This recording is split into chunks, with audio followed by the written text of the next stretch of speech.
Okay, അപ്പോൾ നമ്മൾ ഇന്ന് പഠിക്കാൻ പോകുന്നത് മാക്രോ പ്രോസസ്സറിൻ്റെ ആൽഗോരിതമാണ്. ഭയങ്കര എളുപ്പമാണ്, കാരണം അത് മനസ്സിലാക്കാൻ ഭയങ്കര എളുപ്പമാണ്. Gonna start without any delay. അപ്പോൾ ഞാൻ പറയാം. ഓക്കെ, അതായത് ആദ്യം ഈ നമ്മുടെ പ്രോഗ്രാം അറിയാമല്ലോ അല്ലേ? ഇതാണ് നമ്മുടെ പ്രോഗ്രാം. അത് ഭയങ്കരമായിട്ട് നോക്കേണ്ട ആവശ്യമില്ല. അറ്റ്ലീസ്റ്റ് ഇത് മനസ്സിലാക്കി വെക്കാം. ഇവിടെ മാക്രോ, പിന്നെ മാക്രോയുടെ കോള് വരുന്നതൊക്കെ ഈ ഓപ്പ് കോഡിലാണെന്ന് മനസ്സിലാക്കുക. അതൊക്കെ അറിയാമല്ലോ. അതൊക്കെ അറിഞ്ഞിട്ടേ ഇത് കാണാവുള്ളൂ കേട്ടോ. ഞാൻ ആൽഗോരിതം മാത്രമാണ് പറഞ്ഞു തരുന്നത്. സോ ബേസിക് കോൺസെപ്റ്റ് മനസ്സിലാക്കിയേക്കാം. സോ ആൽഗോരിതം ഞാൻ തുടങ്ങാൻ പോവാണ്. ഓക്കെ, അപ്പം നാം ടാബിൻ്റെ അകത്തായിരിക്കും നമ്മുടെ മാക്രോ നെയിംസ് കാണുക. ഡെഫ് ടാബിൻ്റെ അകത്തായിരിക്കും ആ മാക്രോ നെയിംസിൻ്റെ ഡെഫിനീഷൻസ് കാണുക. ആൻഡ് ഇതെന്ന് പറയുന്നൊരു ഇൻഡെക്സാണ്. അത് അതായത് മറ്റേ ടോപ്പിലും ബോട്ടം എൻഡിലൊക്കെ ആയിട്ട് മാർക്കാക്കും. ഓക്കെ, ഇതിനകത്തെന്ന് വെച്ചാൽ നമ്മുടെ ഒറിജിനൽ നമ്മൾ കോൾ ചെയ്ത ആ ഒരു ഇതിൻ്റെ ആർഗ്യുമെൻറ്റ്സാണ് ഇതിൻ്റെ അകത്തോട്ട് ഇടുന്നത്. അതായിരിക്കും നമ്മുടെ ഈ ഇങ്ങോട്ടിടുന്നത്. ബേസിക് കോൺസെപ്റ്റ് അറിഞ്ഞിരിക്കുക, എന്നിട്ട് നമുക്ക് പ്രോഗ്രാം കാണുള്ളൂ. കാരണം ഈ ആൽഗോരിതം നോക്കാവുള്ളൂ, കാരണം സമയമില്ല. ആൻഡ് കുറച്ച് സമയം എനിക്ക് ചെയ്യാൻ പറ്റത്തുള്ളൂ. ഓക്കെ, നോക്കാം. അപ്പം മാക്രോ പ്രോസസ്സർ ആൽഗോരിതം എന്ന് പറയുന്നത് ഫസ്റ്റ് നോക്കാം. ആദ്യം ബിഗിൻ മാക്രോ പ്രോസസ്സർ, പിന്നെ അത് എൻഡ്. ഇതിനകത്താണ് ഒരു ഫങ്ഷൻ ഇരിക്കുന്നത്. അപ്പോൾ അതിനു വേണ്ടി നമുക്കിപ്പം ഈ നീല കളർ എടുക്കാം. സോ ഇതാണ് നമ്മുടെ ഫസ്റ്റ്. ഓക്കെ, എന്നിട്ട് നമ്മൾ എക്സ്പാൻഡിങ് ഫോൾസ് ആക്കി നമ്മൾ അസൈൻമെൻറ്റ് ഓപ്പറേറ്റർ വെച്ചിട്ട്, എന്നിട്ട് അത് ഓപ്പ് കോഡ് എൻഡ് അല്ലെങ്കിൽ while op code not equal to end അല്ലെങ്കിൽ നമ്മൾ എന്ത് ചെയ്യും? ഇത്രയും ചെയ്യും, get line, process line. Okay, അപ്പം ഇത്ര ഓർത്തിരിക്കാം. ബിഗിൻ ചെയ്യുക, അവസാനം എൻഡ് ചെയ്യുക. ഓക്കെ, അതത്ര അറിയാമല്ലോ. എന്നിട്ട് എക്സ്പാൻഡിങ് ഫോൾസ് ആക്കുക. ഓക്കെ, അപ്പം ഇപ്പോൾ എക്സ്പാൻഡ് ചെയ്യുന്നില്ല എന്നർത്ഥം. എന്നിട്ട് ഓപ്പ് കോഡ് എന്ന് പറയുന്നത് നമ്മൾ എൻഡ് ആവുന്നത് വരെ നോക്കുക. അതായത് എൻഡ് അല്ല എന്ന് നോക്കുക. ഓപ്പ് കോഡ് എൻഡ് അല്ലെങ്കിൽ നമുക്ക് ഗെറ്റ് ലൈൻ, പ്രോസസ് ലൈൻ വിളിക്കാം. എന്നിട്ട് നമുക്കത് ക്ലോസ് ചെയ്യാം. ഓക്കെ, ഇത്ര മനസ്സിലാക്കാം. ഓക്കെ, ഇനി അടുത്ത് നമുക്ക് നോക്കാം പ്രൊസീജിയർ, പ്രോസസ് ലൈൻ നോക്കാം.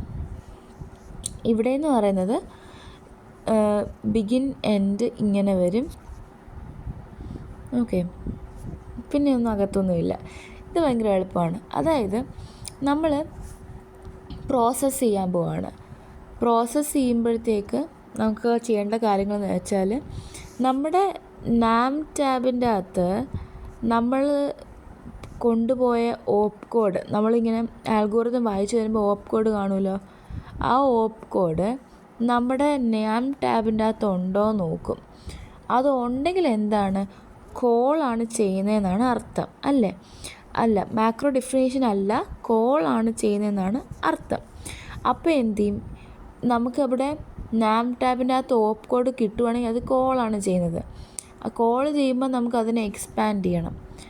ഓക്കെ, അതല്ല അതേസമയം നമുക്ക് മാക്രോ ആണ് നമുക്ക് ഓപ്പ് കോഡ് കിട്ടുന്നതെങ്കിൽ ഇങ്ങനെ വരുന്ന എന്തായിരുന്നു?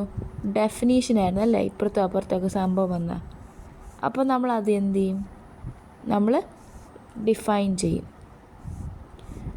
ഓക്കെ, അതൊന്നും അല്ല, മാക്രോയും അല്ല, മറ്റേ കോളും അല്ല എന്നുണ്ടെങ്കിൽ write the source line to the expanded file and process line. So this is what process line.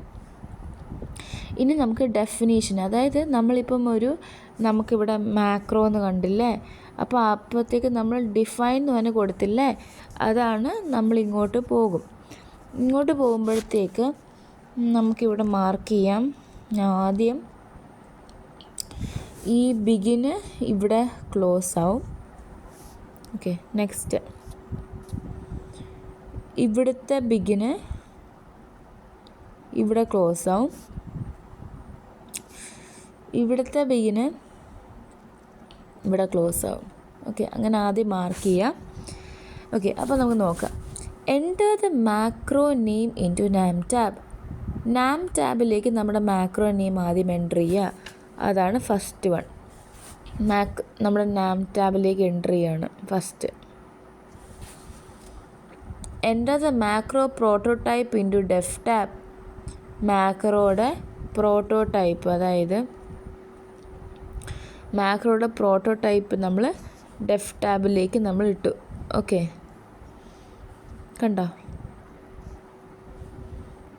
Okay, enter the macro prototype into def tab. അപ്പോൾ എന്തൊക്കെയാണ്? Enter macro name into NAM tab, enter the macro prototype into def tab. എന്നിട്ട് level equal to 1 ആക്കുക. അതായത് നമുക്കിപ്പം അകത്ത് വേറെ ഒരു മാക്രോയും ഇല്ല. അപ്പം while level greater than 0 do, അതായത് ഇപ്പം 1 ഉള്ളൂ. ഓക്കെ ഓക്കെ, ഒന്നെങ്കിലും ഉണ്ടെങ്കിൽ നമുക്കത് ചെയ്യണം അകത്തുള്ളത്. അതായത് begin get line. Get line എന്ന് പറയുന്നത് ഇങ്ങോട്ടേക്ക് മൂവ് ചെയ്യും. Okay, so if this is not a common line, okay, begin ആണ് ഗെറ്റ് ലൈൻ ചെയ്യും. അതായത് ഗെറ്റ് ലൈൻ എന്താ നോക്കാം. ബിഗിൻ ഇഫ് എക്സ്പാൻഡിങ്, അതായത് എക്സ്പാൻഡിങ് ഇപ്പോൾ എന്താണ്? ഫോൾസ് ആണ് അല്ലേ? ദെൻ ബിഗിൻ അല്ല, അപ്പം അത് ചെയ്യത്തില്ല. എന്ത് ചെയ്യും? Read the next input file ചെയ്യും. ഓക്കെ, എക്സ്പാൻഡിങ് ട്രൂ ആകുമ്പോൾ മാത്രമേ അതത് ചെയ്യത്തുള്ളൂ.